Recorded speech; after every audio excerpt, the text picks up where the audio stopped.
सभी स्टूडेंट को मेरी तरफ से प्यार भरा और दिल से नमस्कार। और अब सभी मेरे साथ में एक बार जुड़ेंगे और इस क्लास को लाइक और शेयर कर देंगे और क्लास को पूरा देखना। मैं ज़्यादा क्वेश्चन नहीं करवाने वाला हूँ, मात्र 25 क्वेश्चन आपको करवाऊंगा इस क्लास के अंतर्गत, जो सीईटी के लिए मोस्ट इंपॉर्टेंट क्वेश्चन होंगे। अगर आप ग्रेजुएशन लेवल पे कर रहे हो या फिर 12वीं के बाद की अगर सीईटी की तैयारी कर रहे हो तो इस क्लास से कम 1 से 2 क्वेश्चन आपको देखने को मिल सकते हैं। मात्र 15 मिनट में आप 2 क्वेश्चन क्लियर करके आप कम से कम 4 नंबर क्लियर कर सकते हो। तो पहला क्वेश्चन देखो मेरे दोस्त, क्या कहता है, राजपूत पेंटिक शीर्षक से 1916 में किसने पुस्तक लिखी है।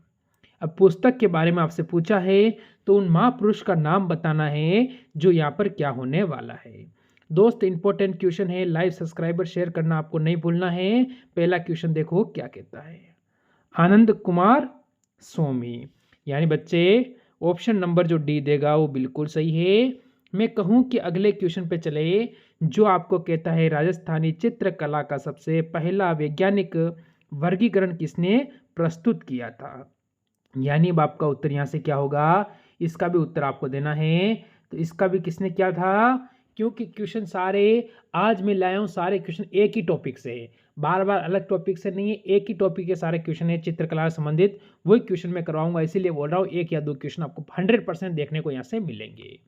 तो आप कहोगे आनंद कुमार स्वामी, इसमें भी ऑप्शन नंबर बच्चे एक बिल्कुल सही है। अगला क्वेश्चन देखो ये आपके सामने, अब ये कहता है राग रागिनियों का कलन किस शैली में सर्वाधिक हुआ है। शैली आपको बतानी है, इसीलिए मेरे दोस्त आपको ये भी याद रखना है कि क्वेश्चन यहाँ से, इसीलिए मैंने सबसे पहले कहा कि एक या दो क्वेश्चन देखने को मिलेगा, क्योंकि टॉपिक अगर एक है तो क्वेश्चन भी हमको यहीं से देखने को मिलेगा, राजस्थानी, यानी बच्चे ऑप्शन 3 बिल्कुल सही है। अगला क्वेश्चन देखो और बताओ इसका उत्तर, राजस्थानी चित्रकला शैली का स्वर्णिम काल कौन सी सदी मानी जाती है। जो स्वर्णिम काल है वो कौन सी सदी मानी जाती है। स्वर्णिम काल 15वीं, 16वीं, 17वीं या 18वीं। बच्चे यहाँ से क्या उत्तर दोगे कि आपका बिल्कुल सही और सटीक हो जाए, तो आप सब कहोगे सर ये 17वीं सदी, ऑप्शन नंबर 3 बिल्कुल सही है। अगला क्वेश्चन देखो और बताओ इसका उत्तर क्या है, निम्न में से किसका चित्रण कपड़े पर नहीं किया जाता है। ऐसा कौन सा है जिसका चित्रण कपड़ों के ऊपर नहीं किया जाता है। मेरे बच्चे, मेरे मित्र, मेरे यार, मेरे दोस्त बताएंगे इसका उत्तर क्या होगा। क्या आप सभी सिलेक्शन की तैयारी कर रहे हो, क्या आप चाहते हो कि कम से कम 260 प्लस स्कोर करो आप मेरे साथ जुड़कर, तो फिर आप सही जगह जुड़े हो, आप ही के YouTube channel are exam class के ऊपर, ये आपको याद रखना है। तो पान यानी पाने, यानी ऑप्शन नंबर बच्चे यहाँ से डी बिल्कुल सही है। आगे चलो अगले क्वेश्चन पर, इसका उत्तर बताओ। आपको ये ध्यान रखना है कि अभी जो राजस्थान में आपको पता है पेपर हुआ था बीएसटीसी की, वहाँ से मेरा पढ़ाया हुआ, कम से कम मैंने 30 दिनों में जो पढ़ाया था उसमें से 70% प्लस सिलेबस मेरा पढ़ाया हुआ ही आया है, और यहाँ पर भी मेरा पढ़ाया हुआ ही आएगा, आपको याद रखना है। सारे मित्र इस क्वेश्चन का उत्तर देंगे, प्रसिद्ध चित्रकार साहिबुद्दीन चित्रकला की किस शैली से संबंधित है। शैली आपको बतानी है, आपका उत्तर क्या रहेगा। यहाँ से आपके सामने है, आपके सामने 4 ऑप्शन है मेरे बच्चे, और आपका उत्तर यहाँ से क्या होगा वो चीज़ आपको बतानी है। तो आप सभी क्या कहोगे, मेवाड़। मेवाड़ यानी मेरे बच्चे ऑप्शन नंबर बी देगा, वो बिल्कुल सही है। मैं कहूँ कि अगले क्वेश्चन पर चलें, कौन सी चित्र शैली गीत गोविंद पर आधारित चित्रों के लिए जानी जाती है। गीत गोविंद पर आधारित पर जानी जाती है मेरे दोस्त, यहाँ से क्या होगा, तो आपसे पूछा है गीत गोविंद। अगर आपको गीत गोविंद के बारे में पूछा है तो ये भी मेरे मित्र ऑप्शन नंबर ए मेवाड़ से ही जानी जाती है। किससे जानी जाती है, मेवाड़ से ही जानी जाती है। अगला क्वेश्चन देखो और बताओ इसका उत्तर क्या है। साहिबुद्दीन नामक चित्रकार को मेवाड़ के किस शासक का संरक्षण प्राप्त हुआ था। यानी मेवाड़ का ऐसा कौन सा शासक था जिसका उनको संरक्षण प्राप्त हुआ था, बताओ अब उत्तर क्या होगा। यहाँ से है महाराणा राय सिंह, महाराणा अमर सिंह, महाराणा जगत सिंह प्रथम, महाराणा कुंभा। कुंभा एक महान शासक थे जिनके बारे में पढ़ना चाहिए आपको, तो आपको लगेगा कि कुंभा क्या शासक था, अकबर वगैरह उसके सामने सब पानी भरते थे, ये आपको याद रखना है। कुंभा ने आपको पता होना चाहिए अपने जीवन में 56 युद्ध लड़े थे और 56 ही जीते थे। 56 युद्ध लड़ने और 56 ही जीतने वाला कोई शासक था तो राणा कुंभा था, ये आपको याद रखना है। इसीलिए ऐसे महान शासक हमारे यहाँ पर हुए हैं और आज की तारीख में क्या स्थिति है वो आप देख सकते हो। तो आप कहोगे महाराणा जगत सिंह प्रथम मेरे बच्चे, ऑप्शन नंबर 3 बिल्कुल सही है। अगला क्वेश्चन देखो, उदयपुर के राजमहल में चित्रों की ओवरी की स्थापना किसने की? ठीक है, जो ओवरी उसकी जो स्थापना है वो किसने की है, ये आपको बताना है। उदयपुर की यहाँ पर बात हुई है। आपको क्या कहोगे मेरे दोस्त, उदयपुर को आपको पता है जिलों की नगरी भी कहा जाता है,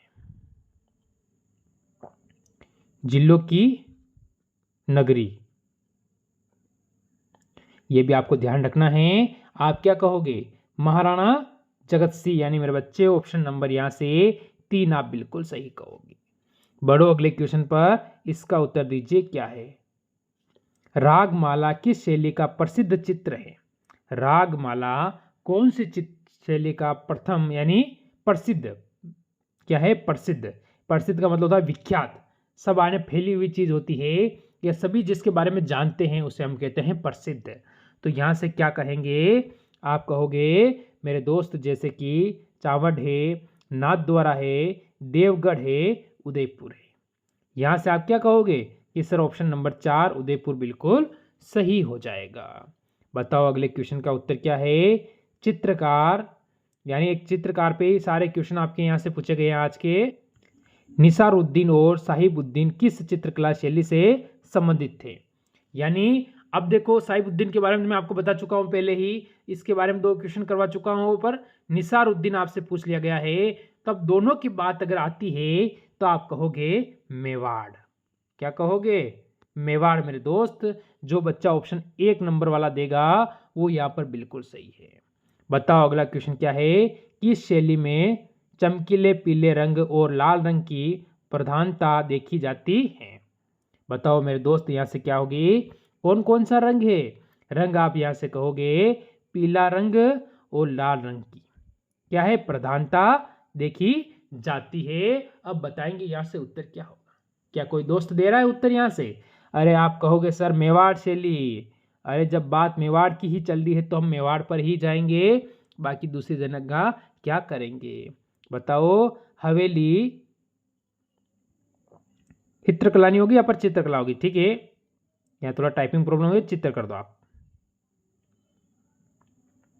चित्रकला की शताब्दी की देन है, यानी चित्रकला कौन सी शताब्दी की देन है, ये बताओ आप। यहां से आपका उत्तर क्या रहेगा? जैसे मैं आप दोस्त कहोगे 17वीं, 20वीं और 18वीं, 19वीं, बच्चे 19वीं ऑप्शन नंबर 4 देगा वो यहां से बिल्कुल सही और सटीक हो जाएगा। अगला क्वेश्चन देखो, चावड़ शैली किस चित्रकला किसके शासनकाल में प्रारंभ हुई थी? चावड़ की बात चली है, ये शैली है वो चित्रकला किसके शासनकाल में प्रारंभ हुई थी? यहां से सांगा यानी महाराणा सांगा, प्रताप महाराणा प्रताप, अमर सिंह द्वितीय, राजसी। बताओ यहां से आपका उत्तर क्या रहेगा मेरे बच्चे? और उत्तर आपको कोशिश करना है कि बिल्कुल सही और सटीक हो जाए। तो आप कहोगे प्रताप यानी Maharana Pratap, option number B हो जाएगा।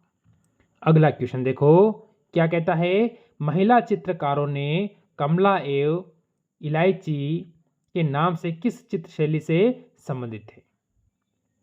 ये बताना है। चित्रशैली पूछा है कमला एवं इलायची नाम से प्रसिद्ध चित्रशैली आपको पूछा है, संबंधित आपसे पूछा है, तो उनका संबंध किससे रखती है? आप क्या कहोगे? किशनगढ़, अलवर, नाथद्वारा और जोधपुर। तो आप कहोगे नाथद्वारा। नाथद्वारा एक और चीज के लिए प्रसिद्ध है, श्रीनाथ जी के लिए। किसके लिए? श्रीनाथ जी के लिए प्रसिद्ध है, ये आपको याद रखना है। ये भी क्वेश्चन आपके बन सकता है। किस क्षेत्र को राजस्थानी चित्रकला का जन्मदाता माना जाता है? राजस्थानी जो चित्रकला है उसका जो जन्मदाता है वो किसे माना जाता है? तो राजस्थानी चित्रकला का मेरे दोस्त हाड़ौती, मारवाड़, मेवाड़, टुडाड़। बताओ अब यहां से उत्तर मेरे दोस्त क्या रहेगा जो हम कह दें कि भाई बिल्कुल सही हो जाए। तो आप सभी कहोगे सर क्या बात करते हो, यहाँ से तो मारवाड़ ऑप्शन नंबर 2 बिल्कुल सही है। हाँ बच्चे 2 बिल्कुल सही है, यह बात आपकी सच है। आएंगे मेरे सारे मित्र, इस क्वेश्चन का उत्तर क्या है। जोधपुर शैली में लोक गाथाओं का कौन सा प्रेमी युगल सर्वाधिक चित्रित किया गया है। सर्वाधिक चित्रित कौन सा किया गया है, ये आपको बताना है। बात चल रही है जोधपुर की। किसकी बात चल रही है, आप कहोगे सर जोधपुर की अगर बात चल रही है तो हम सभी कहेंगे कौन सा, ढोला मारू। अरे कौन सा मारू, ढोला मारू, यानी ऑप्शन नंबर 1 बिल्कुल सही है। अगला क्वेश्चन देखो, कौन सी चित्र शैली पंचतंत्र चित्रकला के लिए भी जानी जाती है। तो पंचतंत्र चित्रकला के लिए जाने जाने वाली कौन सी है, तो बूंदी, मारवाड़, मेवाड़ और नाथद्वारा। अब बताना है हमारा उत्तर क्या होगा मेरे दोस्त। तो हम सभी यहां से कहेंगे कि मारवाड़, यानी बच्चा ऑप्शन बी देगा वो यहां से बिल्कुल सही हो जाएगा। अगले क्वेश्चन पे चलो, किस ग्रंथकार ने अपने ग्रंथों का नाम बीकानेर महाराजा अनूप सिंह के नाम पर रखा है। यानी ऐसा कौन सा ग्रंथकार था जिसने अपने ग्रंथों का जो नाम था, जो उसने लिखा है उसके बारे में, उनका जो नाम थी, ग्रंथ लिखे या अपनी पुस्तक लिखी, उसमें उसने क्या किया है, महाराणा अनूप सिंह जी के नाम पर रखा है। यानी बताओ अब यहां से आपका उत्तर क्या होगा। तो आप कहोगे भाव भट्ट, यानी बच्चे ऑप्शन नंबर 1 बिल्कुल सही है। बताओ अगले क्वेश्चन का उत्तर क्या होगा जल्दी से। अब आपके सामने एक और क्वेश्चन आया है मेरे दोस्त। क्वेश्चन कह रहा है चंदूलाल मुकुंद मुन्ना लाल किस चित्रकला के चित्रकार हैं। यानी कौन सी चित्रकला के चित्रकार है, ये आपको बताना है। जैसे मेवाड़ के, बीकानेर के, जयपुर शैली के, अलवर के, आखिरकार इनका संबंध कौन से चित्रकला से रखते हैं। तो ये चित्रकार होते हैं वो बीकानेर से रखते हैं अपना संबंध, ऑप्शन नंबर बी। अगला क्वेश्चन देखो, किसके शासनकाल में किशनगढ़ शैली को स्वतंत्र स्वरूप प्राप्त हुआ था। यानी ऐसा कौन सा शासक था, ऐसा कौन सा राजा था जिसके शासनकाल में किशनगढ़ शैली को स्वतंत्र स्वरूप क्या हुआ था, प्राप्त हो चुका था। मेरे बच्चे अब हमारा उत्तर यहां से क्या रहेगा। तो आप सभी क्या कहोगे, अरे आप सभी कहोगे राजा सावंत सिंह, यानी ऑप्शन नंबर 4 यहां से बिल्कुल सही है। अगला क्वेश्चन देखो, कवि और चित्रकार नागरी दास के रूप में कौन प्रसिद्ध है। ये बताना है, कवि और चित्रकार नागरी दास के रूप में कौन प्रसिद्ध है। तो आपका उत्तर क्या होगा, क्या कहोगे, आप सभी कहोगे सावंत सिंह, राजा सावंत सिंह मेरे बच्चे, ऑप्शन 2 बिल्कुल सही है।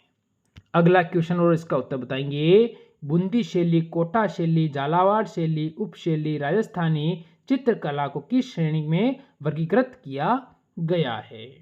ये बताना है। बात चल रही है आपके सामने बूंदी, कोटा, झालावाड़ और राजस्थानी जो चित्रकला है उसको किस श्रेणी में वर्गीकृत किया गया है, बच्चे ये बात बतानी है। आप कहोगे सर क्या बात पूछते हो यहाँ पर, ये तो हाड़ौती स्कूल, यानी बच्चे ऑप्शन नंबर 3 हम बिल्कुल सही कहेंगे। अगर अगला क्वेश्चन आपके सामने आता है, बूंदी महल की रंगशाला क्यों प्रसिद्ध है। जो बूंदी महल है, बूंदी महल की जो रंगशाला है वो क्यों प्रसिद्ध है, क्यों विख्यात है, क्यों उसके बारे में सभी जानते हैं। तो हम सभी यहाँ से क्या कहें कि हमारा उत्तर एकदम सही और सटीक हो जाए मेरे मित्र, तो हम कहेंगे भित्ति चित्रकला के लिए। भित्ति चित्रकला के लिए बच्चे ऑप्शन 2 बिल्कुल सही है। अगला क्वेश्चन बताओ और इसका उत्तर क्या होगा, ये आपके सामने। बूंदी स्थित रंग महल को जो सुंदर भित्ति चित्रों से, यानी भित्ति चित्रों से, अगर बात यहाँ पर भित्ति चित्रों से आ रही है तो आपको याद रखना है कौन होता है, बूंदी होता है। कौन होता है, बूंदी आपसे पूछा है। अब कहोगे आप सुजित है किसने बनवाया, तो आपको बताना है किसने बनवाया है। अब आपका उत्तर यहां से क्या रहेगा, तो राव छत्रसाल, यानी मेरे बच्चे ऑप्शन नंबर आप 3 दोगे तो बिल्कुल सही है। तो ये थे आज के चित्रकला से संबंधित जो चित्रकारिता थी उससे टॉप क्वेश्चन जो आपके पेपर में छपने लायक थे वो मैंने आपको करवा दिए। कल अगला एक और टॉपिक के साथ मिलेंगे। देखते हैं कैसी लगती है क्लास। अच्छी लगे तो लाइक शेयर करना। मिलेंगे कल इसी समय, टाइम लेना मॉर्निंग सुबह 9 बजे। जय हिंद, जय भारत।